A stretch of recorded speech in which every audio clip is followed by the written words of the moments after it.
Good morning and greetings from Northumberland.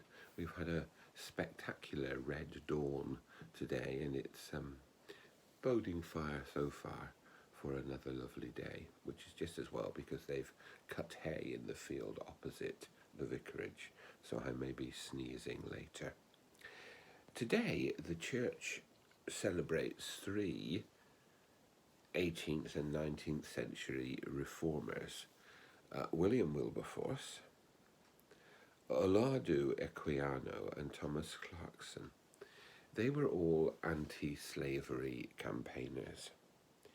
And I planned in my mind the sort of speech that you would have expected from me, I think. Something that said we honour their place in our Christian heritage. And then I was brought up short by something I read this morning on social media. I read it. I don't know who the person is who originally posted it, but someone who I know and like in many ways, someone I knew in the past, reposted it. And it made me very sad when I read it. It said, "Fly into Britain, 14 days quarantine. Sail in on a rubber dinghy, fast track to a council house and to benefits." I was horrified to read this. Horrified to read it because it reminds me of how far we still have to go in our understanding of people and of their situation. I worked for 2 or 3 years with Christian asylum seekers coming to this country because they were being persecuted and were indeed in fear of persecution, beatings, imprisonment, and even death because of their Christian faith. And I worked in helping them to become part of our communities, and particularly our church communities in this country. And they have so much to offer. And it also reminds us of something that's very important, that Christianity spans every culture and spans every country, that Christ came for all people. But there is, I think, in every society, and our society is not the only one, an incipient racism.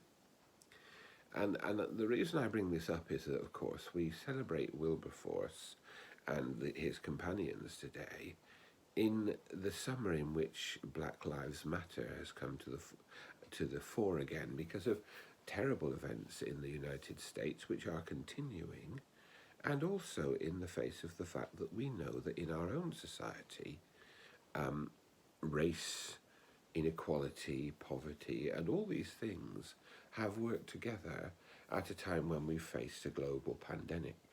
And those people who are, if you like, at the bottom of the heap have fared much worse than others.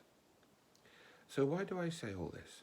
Well, we rightly, as Christians, celebrate the lives of Wilberforce and his companions who fought to change the mind of our country and indeed to change the mind of our world.